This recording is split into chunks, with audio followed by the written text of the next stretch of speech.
Nous allons parler santé. C'est un paradoxe. Selon l'OMS, l'Organisation mondiale de la santé, la France aurait un des meilleurs systèmes de santé du monde, mais notre pays souffrirait parallèlement en même temps d'un manque d'égalité avec de fortes différences d'accès à la santé entre les zones. L'INSEE en 2015 avait d'ailleurs sorti une carte très intéressante.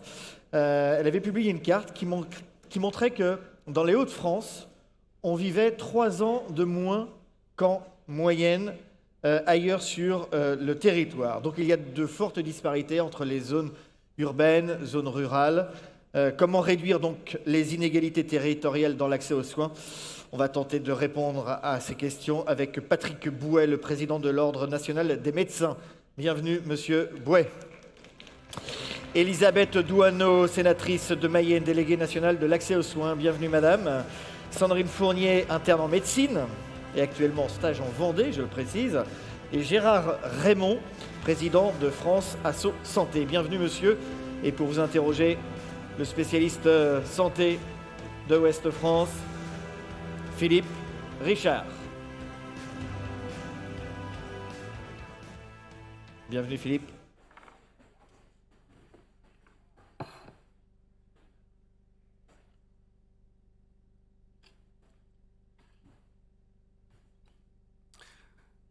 Bonjour à tous.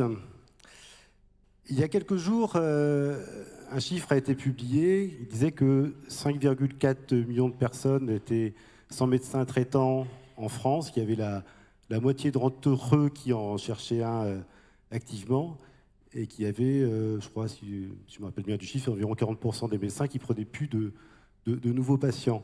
Ce qui montre qu'il y a quand même un problème structurel assez profond, parce que ce ne sont pas des chiffres nouveaux. Je voulais interroger Patrick Bouet, donc le président de l'Ordre des médecins, à ce sujet. Comment est-ce que vous réagissez à ces chiffres-là? Écoutez, je dis que la France est enfermée dans une spirale infernale, puisqu'aujourd'hui on raisonne sur l'accès aux soins parce que des gens ne peuvent pas rentrer dans le dispositif médecin traitant, qui est un dispositif administratif qui conditionne la qualité du remboursement. Or, nous disons, nous, très clairement, et nous l'avions proposé d'ailleurs il y a quelques années, faisons un moratoire sur ce dispositif. Le problème aujourd'hui, ce n'est pas d'entrer dans le dispositif médecin traitant, c'est de permettre à la population d'être prise en charge dans les mêmes conditions pour son problème de santé. Il faut donc sortir et s'affranchir de règles qui ont été mises en œuvre à un moment où, un peu comme il y a eu l'embellie économique de la France dans les années 60, à un moment où on était dans l'embellie en matière de santé. Aujourd'hui, nous sommes dans un système dans lequel il faut ouvrir, libérer les conditions dans lesquelles les professionnels et les usagers peuvent aujourd'hui accéder aux soins. Alors ça demande une organisation sur le territoire. Elisabeth Douaneau, c'est un sujet sur lequel vous avez beaucoup travaillé, parce que vous êtes sénatrice de Mayenne et vous êtes déléguée nationale à l'accès aux soins. Peut-être dire en un mot quelle était votre mission qui vous avait été confiée par le ministère de la Santé? Oui, alors j'en profite pour dire bonjour à l'ensemble des personnes qui nous écoutent cet après-midi et vous souhaiter une très bonne année et une très bonne santé. J'ai eu l'occasion de travailler effectivement sur le thème de l'accès aux soins auprès d'Agnès Buzyn avec un député qui s'est fait connaître aussi après, Thomas Mesnier, parce qu'il a travaillé sur les urgences. Notre travail avec Sophie Augros, qui est médecin et qui avait été aussi présidente d'un syndicat de médecins, Réagir, eh bien, nous étions amenés à sillonner la France et surtout d'aller dans les territoires les plus en difficulté par rapport à l'accès aux soins pour voir quels étaient les irritants qui empêchaient justement cette organisation territoriale pour l'accès aux soins. Et donc, nous avons été un petit peu partout en France et en définitive, ce qui nous a le plus frappé, c'est que les territoires les plus en difficulté trouvaient les moyens les plus innovants pour y remédier. Et donc, à l'issue de ce tour de France, Alors, qui nous a amené à rencontrer l'ensemble des professionnels de santé, mais aussi les élus locaux qui s'investissent beaucoup ces dernières années sur les équipements pour accueillir les professionnels, mais aussi l'ensemble des facultés, les doyens, rencontrer aussi les institutions, je dirais, habituelles qui tournent autour de la santé. Eh bien, nous avons rendu un rapport à la ministre qui s'est voulu très pragmatique. En réalité, on voulait que ça parle à tout le monde et que chaque usager puisse en prendre connaissance. Il est toujours d'ailleurs sur le site du ministère de la Santé et des Solidarités, vous pouvez le consulter. Mais en réalité, je pense que chacun peut le comprendre. Il n'y a pas des mots non plus qui sont trop difficiles à comprendre, parce que quand on rentre dans le domaine de la santé, excusez-moi Monsieur le Président, mais c'est vrai que les termes sont parfois un petit peu compliqués. Et nous avons essayé de défricher et de donner de bonnes directions. Alors les bonnes directions, la première, c'était surtout favoriser les stages en milieu ambulatoire. Ça, c'était une des premières préconisations que nous avons données à la ministre.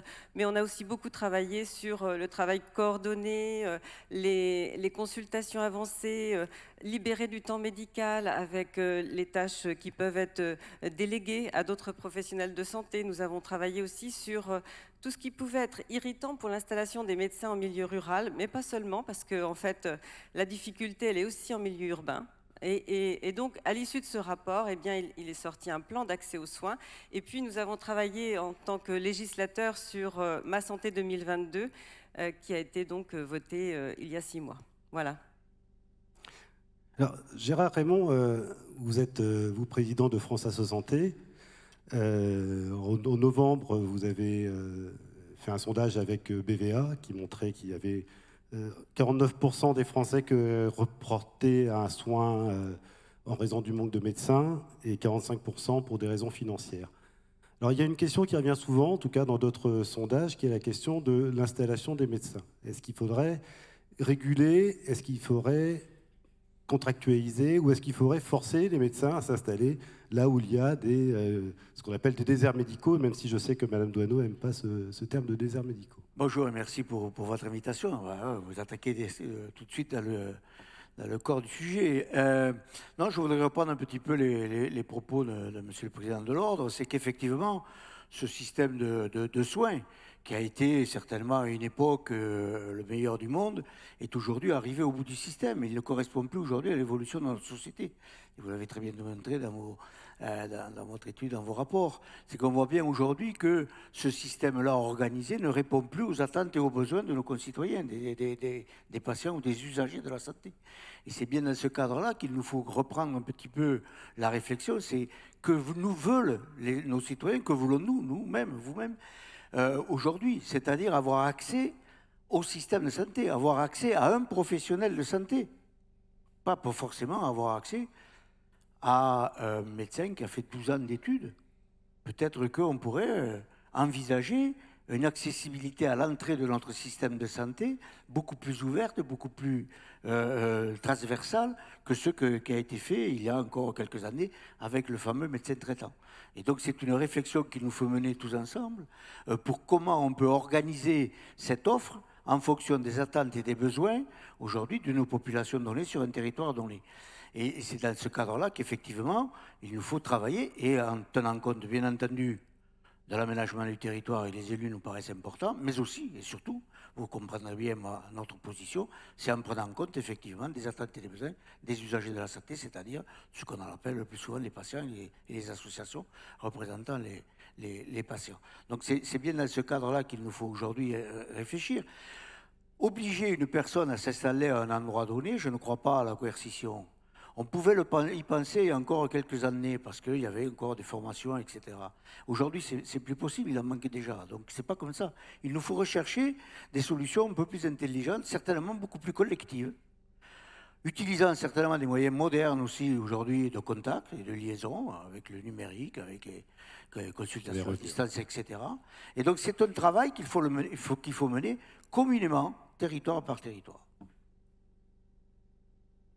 Oui, je voulais quand même dire par rapport aux déserts médicaux. C'est vrai que je suis tout à fait hostile à ce terme. Alors je comprends que ça fait le buzz, que ça fasse peut-être de beaux articles, mais pour les territoires, c'est quelque chose qui est très compliqué.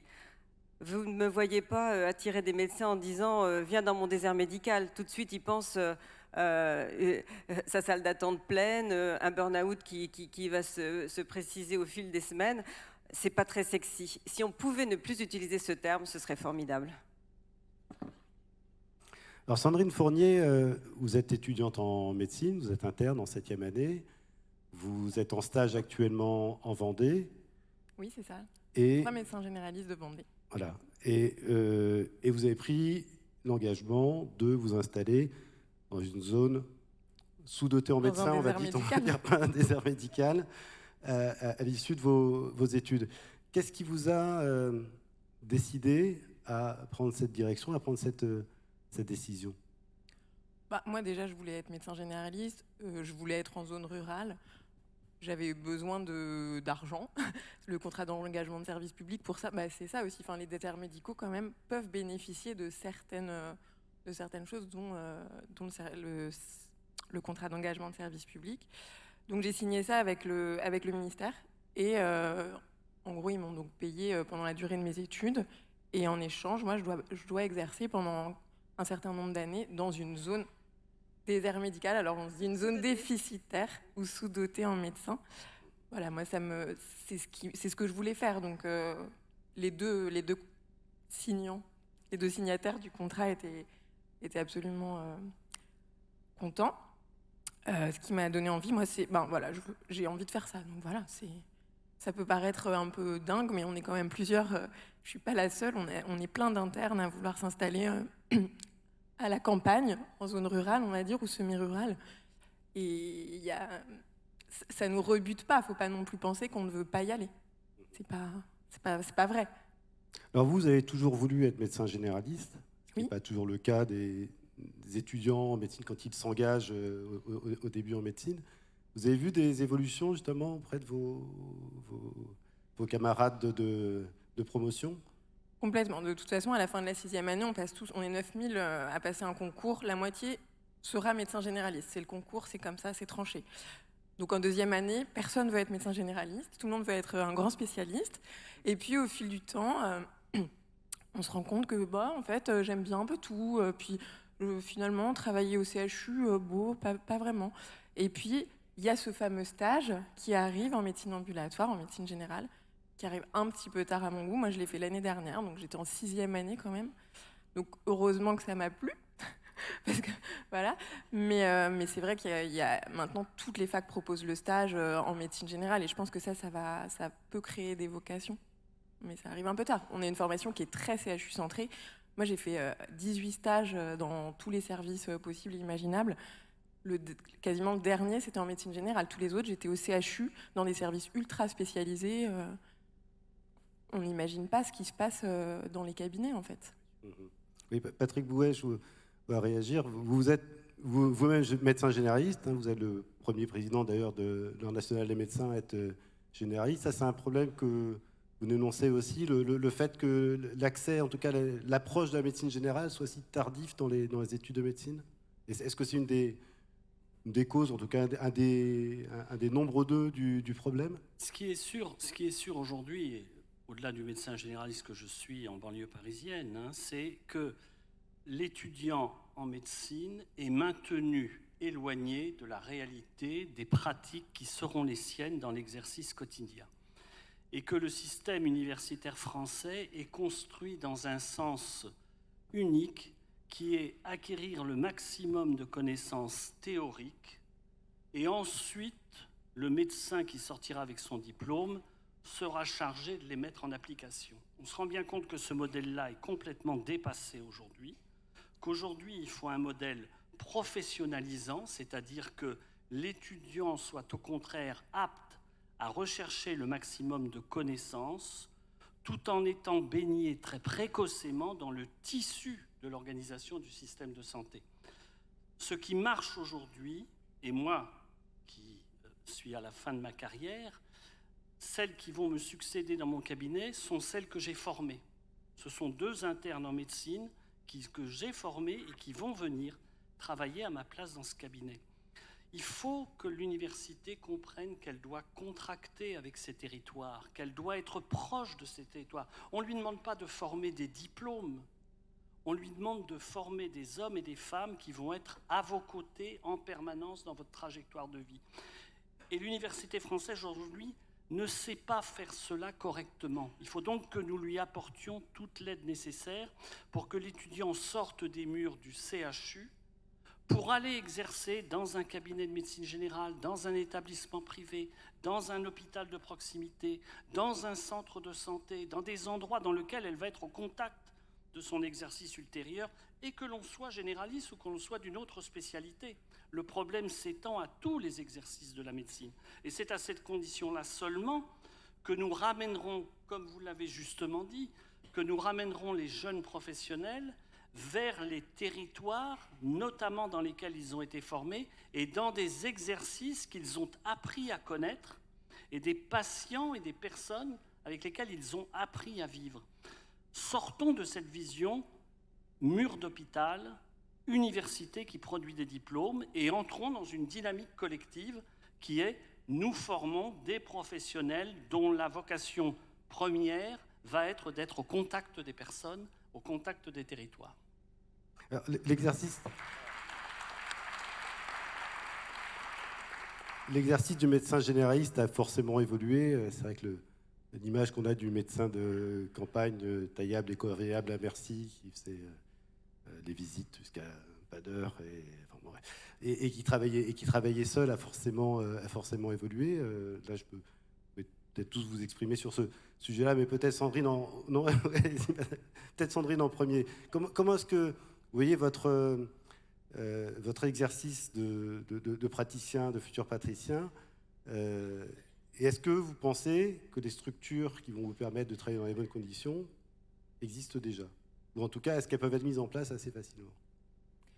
Je pense qu'au sein des territoires, en fait, on se débrouille, quoi. On a nos réseaux, on a nos contacts, on sait à qui adresser nos patients, enfin, on trouve. Après, peut-être effectivement que ça pourrait être un peu mieux organisé, mieux... Parce que là, c'est un petit peu, justement, là où on est passé en stage, on connaît. Alors, tiens, à l'hôpital de Luçon, à côté de Mareuil, je vais appeler le cardio parce que je sais que je vais pouvoir lui adresser cette patiente qui m'inquiète. Enfin, voilà. Après, c'est sûr que moi, ce qui m'a donné envie de faire ça, c'est effectivement le médecin de famille de mes parents et tout ça. Aujourd'hui, non. Enfin, même lui, je lui en ai parlé. Il m'a dit, mais faut pas s'installer tout seul. Ce serait une folie, quoi, de faire ça. Faut travailler avec d'autres gens. Faut essayer de s'organiser pour se dégager du temps pour sa famille, pour avoir, finalement, pour bien s'occuper de soi, pour pouvoir bien s'occuper de ses patients. Alors ça, il y a des gens qui l'entendent encore pas très bien, qui pensent qu'on veut pas bosser, qu'on est des feignants. Je crois pas que ce soit ça. Franchement, je crois que c'est simplement un peu sain, que les journées au cabinet, elles sont quand même vraiment très très remplies et qu'il faut se dégager du sang, tout en étant vraiment qu'il y ait toujours quelqu'un, parce que la permanence des soins, c'est quelque chose qui est très important et que voilà, là-dessus, il n'y a aucune hésitation. Mais oui, effectivement, moi je me vois m'installer à plusieurs, avec des confrères sur lesquels aussi je peux compter. Ça, c'est très rassurant quand on est jeune médecin. Et puis un maillage quand même, oui, c'est vrai, un hôpital pas loin. Justement, on va peut-être parler des CPTS, toutes ces choses qu'il faut pour qu'on se sente pas tout seul, et parce que au bout il y a un certain moment, on est limité et il faut adresser aux spécialistes. On ne peut pas tout faire tout seul dans notre coin. Alors, Madame Doineau, est-ce qu'il y a justement, oui, je vous donne la parole après, est-ce que les outils sont là? Est-ce que au niveau législatif, est-ce qu'au niveau organisationnel, est-ce que les éléments sont là? Est-ce qu'il suffit simplement de mieux s'organiser? Oui, alors je voulais revenir un tout petit peu sur ce qui favorisait l'installation des jeunes médecins dans tous les territoires, parce qu'il y a des quartiers aussi en ville qui sont désertés, si on veut continuer sur ce diagnostic. En réalité, je vais vous donner l'exemple de la Mayenne. Ces 10 dernières années, 2/3 des médecins qui se sont installés, sans doute ne sont-ils pas assez suffisants, mais étaient d'anciens stagiaires. Donc, vous comprenez bien que, en fait, ils ont eu envie de revenir à la fin de leurs études. Pourquoi ils ont eu envie de revenir? Parce qu'ils ont pratiqué avec des médecins déjà aguerris. Et moi, je comprends tout à fait votre idée de justement d'être un peu compagnonnés en quelque sorte, d'être accompagnés par des médecins référents, enfin des médecins qui ont déjà beaucoup d'expérience. Et puis, ils ont travaillé avec ce nouveau système d'organisation qui est le travail coordonné, c'est-à-dire que pour les cas difficiles, eh bien, on se consulte. On essaye de comprendre un petit peu comment on va mieux, ensemble, prendre en charge un patient qui est en grande difficulté. La problématique aujourd'hui, pourquoi on se retrouve aujourd'hui dans cette situation? C'est très simple, parce qu'en fait, le paradoxe, c'est qu'on n'a jamais eu autant de médecins en France. Mais cependant, on est en situation épidémiologique, c'est-à-dire que nous vieillissons de plus en plus les uns et les autres, c'est une chance, mais seulement nous développons aussi en fin de vie des maladies chroniques. Et donc on a plus besoin de temps médical. Et quand on regarde le ratio de besoins, effectivement, il n'a jamais été aussi bas entre le temps utile de médecin qu'il faudrait pour chaque patient, eh bien il est très bas. Et donc, on est aussi à la croisée des chemins, c'est ce qu'on est un petit peu en train de vous expliquer, parce que les médecins ne souhaitent pas travailler comme travaillaient les médecins que nous avons connus il y a quelques années, parce que justement, il y a ce besoin de travail coordonné, et puis de travailler de façon pluridisciplinaire, c'est-à-dire que le médecin n'est pas seul, il doit travailler avec des infirmières. Parlons du diabète, par exemple. Eh bien, il y a besoin aussi parfois d'un diététicien. Il y a besoin d'autres professionnels de santé. Et le parcours de soins est travaillé tous ensemble. Et ça, c'est du gain de temps et c'est aussi une meilleure prise en charge des patients. Alors, vous me disiez, est-ce que tous les outils sont là? Dans la dernière loi, on a beaucoup travaillé sur les communautés professionnelles territoriales de santé, les CPTS. Alors, qu'est-ce que c'est? Eh bien, les CPTS, en fait, c'est une organisation locale, territoriale. Ça peut être simplement un quartier en ville, mais ça peut être aussi un territoire beaucoup plus spacieux à la campagne. En fait, ce sont des professionnels qui décident de travailler ensemble sur une organisation du parcours de soins, par exemple, du patient, mais ils peuvent travailler aussi sur la prévention, parce qu'en France, on a besoin de travailler sur la prévention, parce que pour avoir une meilleure santé, il faut aussi prendre soin de soi, développer par exemple des activités sportives, mieux manger, voilà, mieux bouger. Et ça peut être aussi la vocation d'une CPTS. Et la vocation d'une CPTS, c'est aussi de faire le lien entre le premier recours, c'est-à-dire votre rendez-vous chez le médecin traitant, et ensuite vers le second recours, c'est-à-dire vers le spécialiste, et puis vers la prise en charge hospitalière également. Donc la CPTS, c'est un outil. Mais pour le mettre en œuvre, il faut aussi des acteurs de territoire, c'est-à-dire qu'il faut des professionnels qui s'engagent, il faut des élus qui les accompagnent. C'est exactement ce qu'on a pu faire avec les maisons de santé pluridisciplinaires ou les pôles de santé, quand nous sommes mis tous autour de la table dans les territoires pour réfléchir à la réponse sanitaire. C'est-à-dire qu'en fait, il faut vraiment des moteurs, il faut vraiment des personnes qui vont y passer du temps. Mais quand on voit le résultat, la signature d'un contrat local de santé dans un territoire, mais c'est un véritable moment de bonheur, parce qu'on se dit, ça y est, on a tous ensemble travaillé sur la stratégie, la façon dont on va recevoir la population qui est en difficulté de santé. C'est un vrai bonheur. Monsieur Raymond, vous vouliez également intervenir à ce sujet? Oui, je pense qu'on se rend compte et on partage tous les défis que nous avons à relever. Alors, on a parlé de la formation initiale des médecins, et il faut que l'université s'ouvre, il faut qu'elle s'ouvre effectivement dans la formation initiale auprès des médecins, mais il faut qu'elle s'ouvre aussi aux autres professions médicales.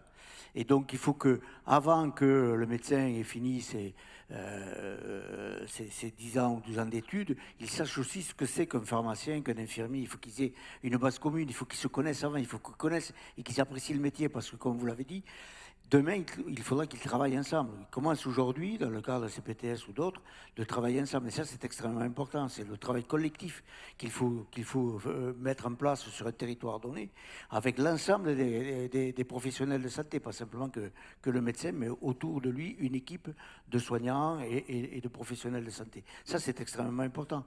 Ensuite, il faut retrouver une attractivité au métier de la santé. Et je pense que c'est ça qui doit donner envie aux médecins, mais aussi à d'autres professionnels de santé, de s'engager dans la santé pour retrouver cette attractivité.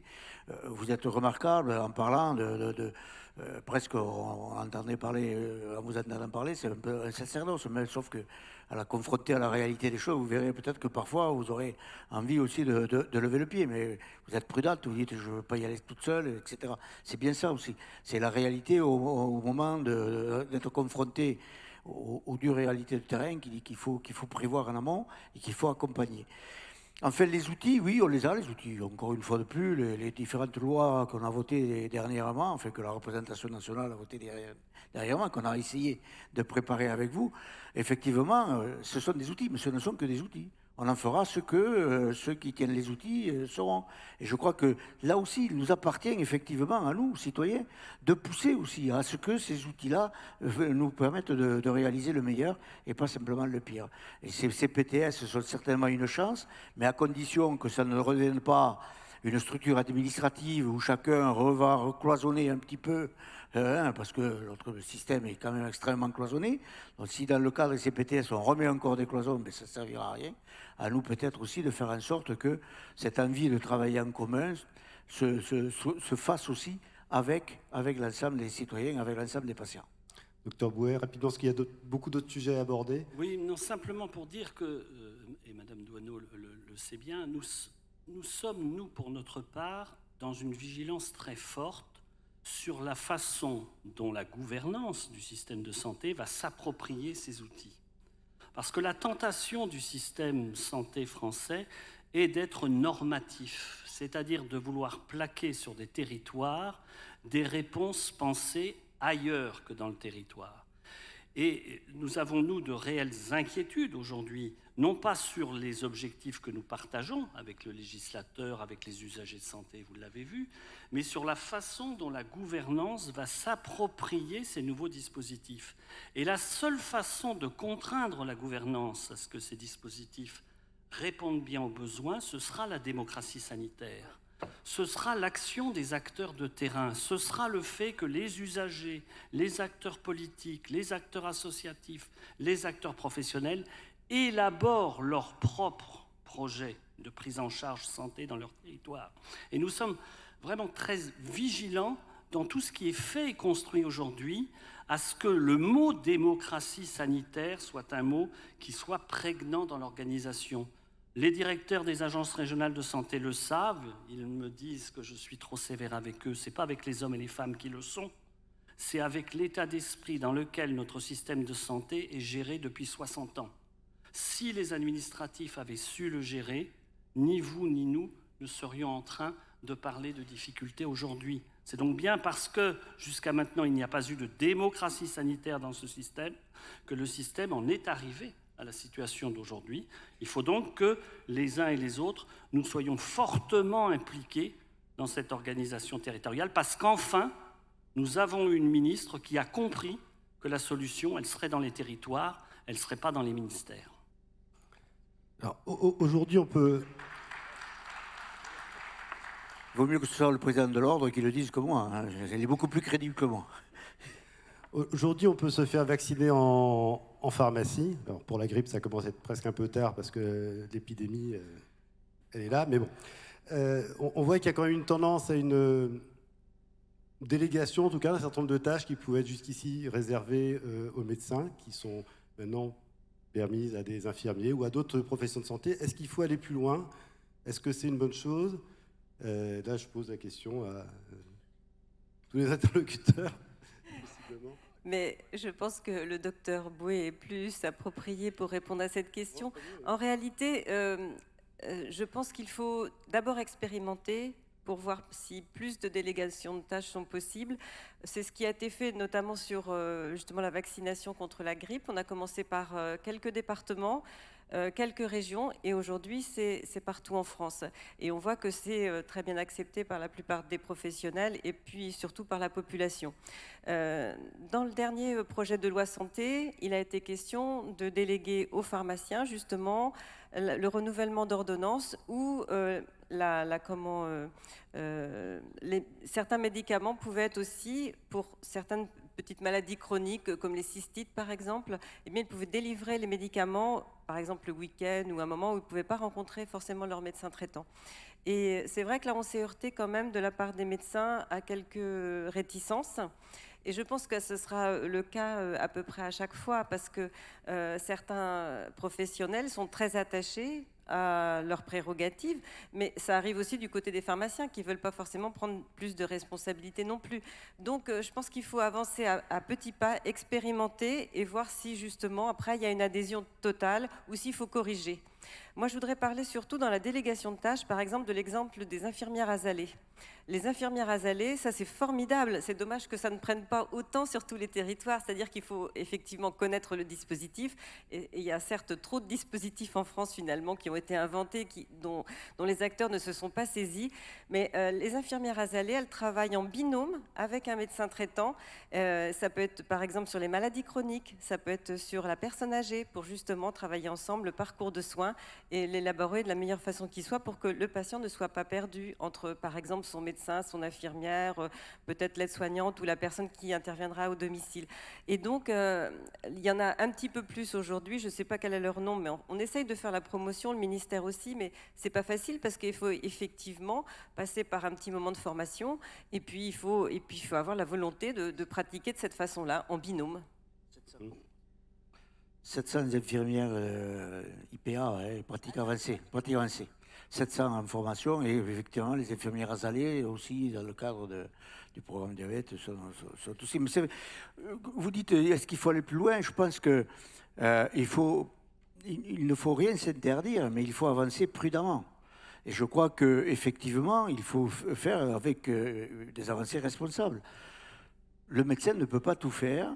Le pharmacien a d'autres compétences, les infirmières ont d'autres compétences. C'est en mutualisant toutes ces compétences-là qu'on arrivera à une bonne entente et à une bonne répartition. Je préfère des compétences que des tâches, mais bon, ça c'est une question de sémantique. Mais c'est dans ce cadre-là. Et encore une fois, je pense que les patients, ce qu'ils demandent, les usagers de la santé, ce que vous demandez vous tous, c'est d'être bien pris en charge et bien soigné. Peu importe que la personne ait fait 12 ans, 3 ans, 4 ans de médecine. L'essentiel, c'est qu'on trouve une bonne réponse à nos attentes et à nos besoins. Et je pense que c'est dans ce cadre-là qu'il nous faut véritablement travailler et réfléchir. Dans le cadre de ces transferts de compétences, on voit bien aussi arriver les projets article 51 qui vont se mettre en place avec l'utilisation de nouvelles technologies qui vont permettre aussi effectivement de rapprocher, c'est assez curieux d'ailleurs, avec des technologies qui vont nous permettre de rester à distance, mais certainement de rapprocher les patients et les soignants dans un colloque beaucoup plus singulier que ce qu'il était. Docteur Bouet. Oui, je vais pas avoir une voix discordante, mais simplement rectifier certaines choses. La première des choses, c'est que, et Madame Doineau le sait, nous réfutons le terme délégation de, parce que ça n'est pas vraiment ça qui est intéressant. Ce qui est intéressant aujourd'hui, c'est qu'un ensemble d'acteurs acquièrent une compétence commune et partagée dans la prise en charge d'un certain nombre de problèmes de santé. Et que donc, à ce titre-là, l'ordre des médecins, mais un certain nombre de représentations des médecins, sont tout à fait dans le sens d'hisser les compétences d'un certain nombre d'acteurs du monde de la santé pour que, partageant ces compétences, on améliore la prise en charge. Et le dispositif azalé, qui prend en charge donc des patients diabétiques, notamment avec des infirmières en pratique avancée dans ce domaine, est typiquement la façon dont les choses peuvent fonctionner, au même titre que la prise en charge d'une maladie cancéreuse, avec des infirmières en pratique avancée qui aident les équipes oncologiques et qui prennent en charge des patients, ont un intérêt.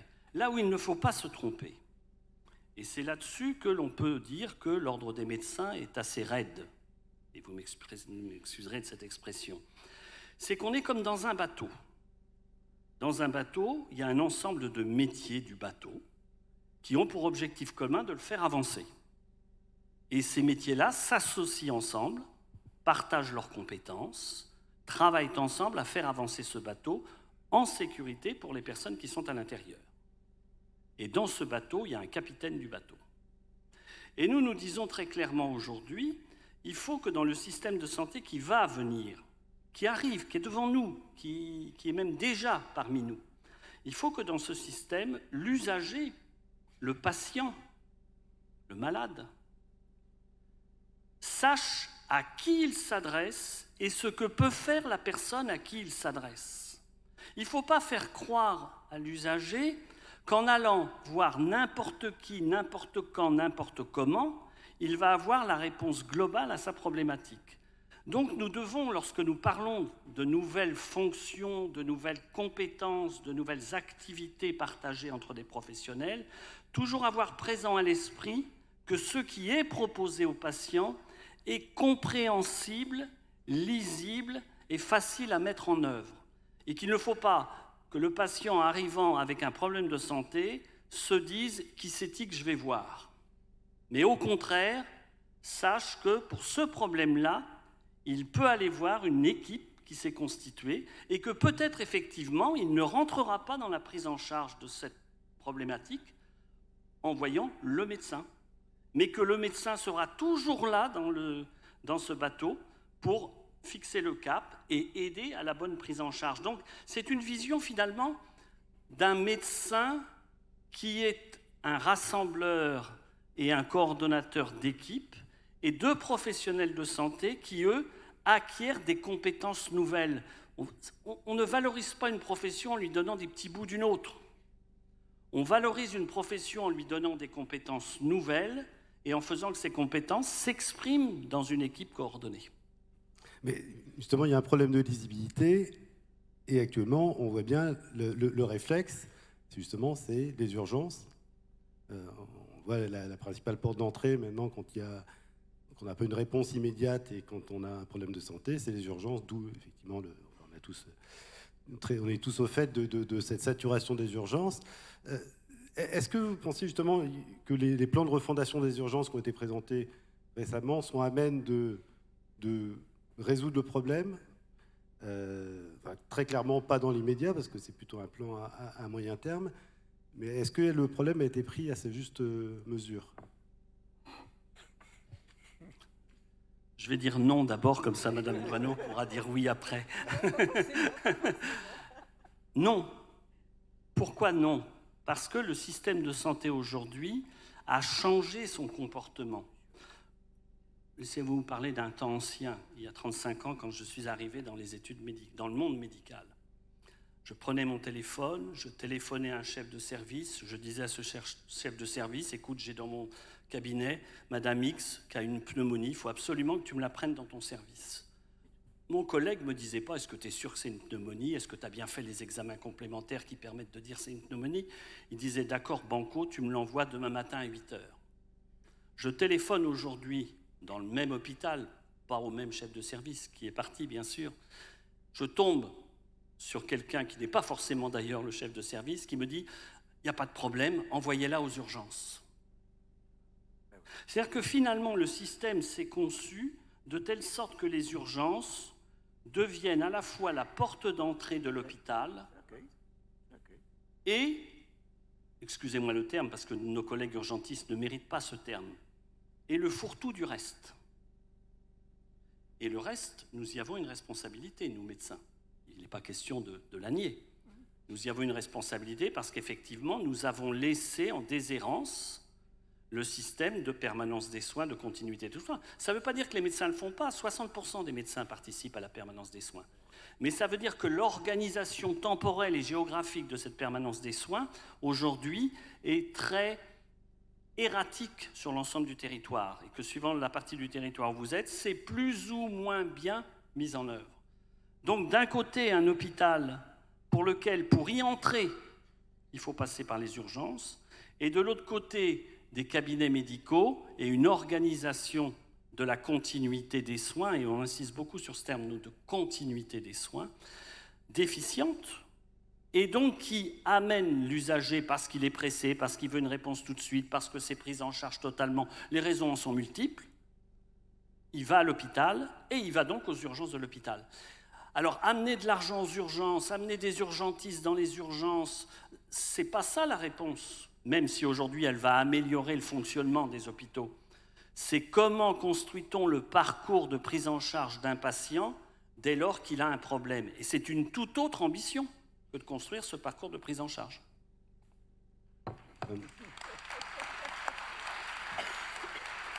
Madame Doineau.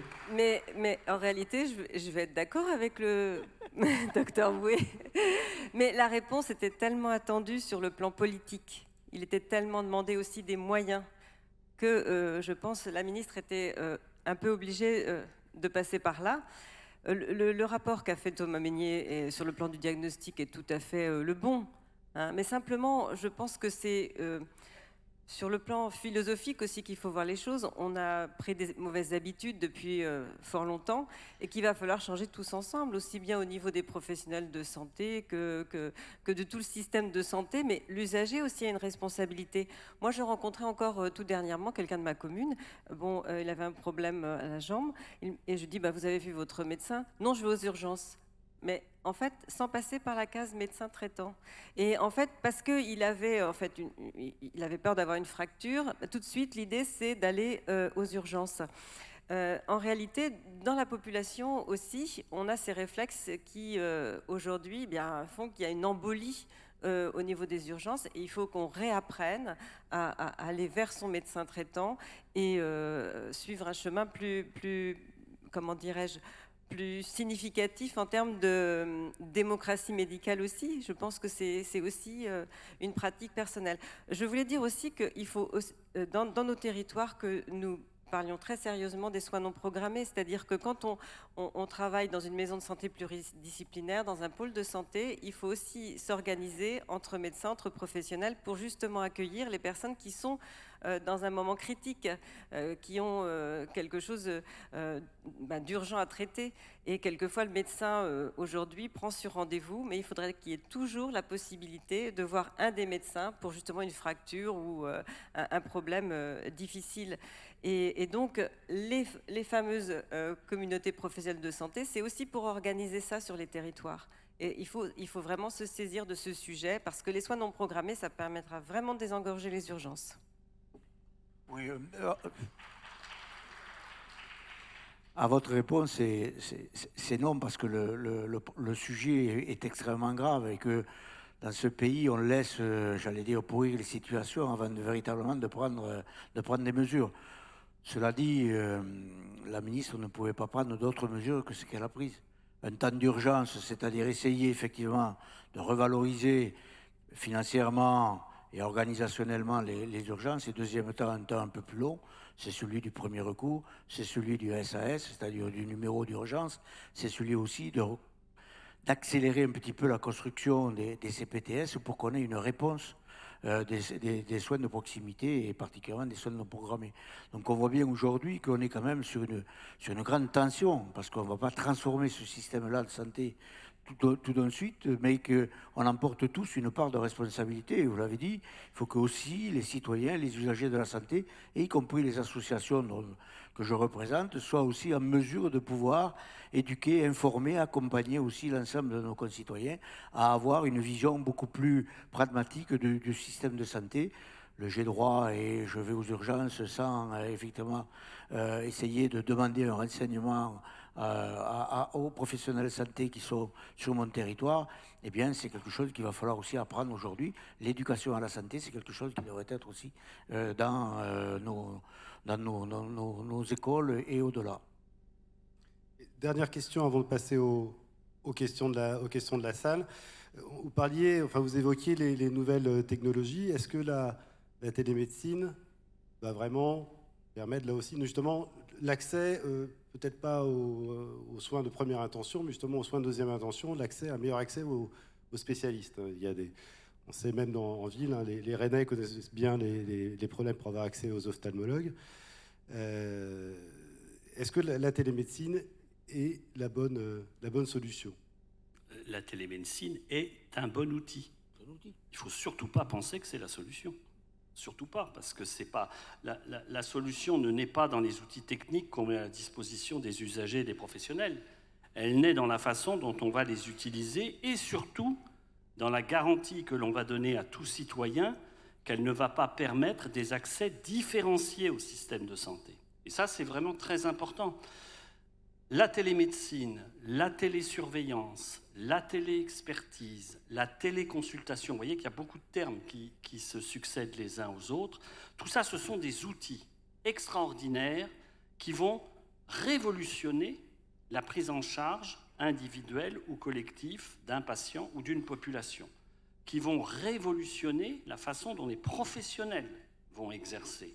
Parce que finalement, que va-t-il se passer, moi, docteur Boué, médecin généraliste au fin fond de la Seine-Saint-Denis, c'est qu'avec ces outils, je vais avoir un accès direct et immédiat pour mes patients à des tas de choses auxquels aujourd'hui je ne peux pas prétendre, ou très peu.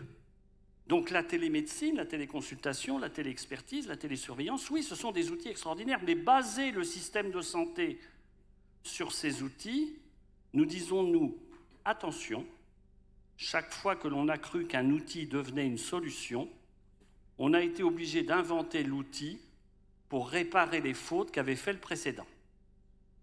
Et donc, ce qu'il nous faut, nous, aujourd'hui, c'est dire comment peut-on utiliser au mieux ces outils extraordinaires qui vont permettre en tout point d'un territoire, qu'on soit à Paris, qu'on soit en Lozère ou qu'on soit à Mayotte, de pouvoir bénéficier de l'ensemble des connaissances et compétences auxquelles un patient a droit. Ça, oui.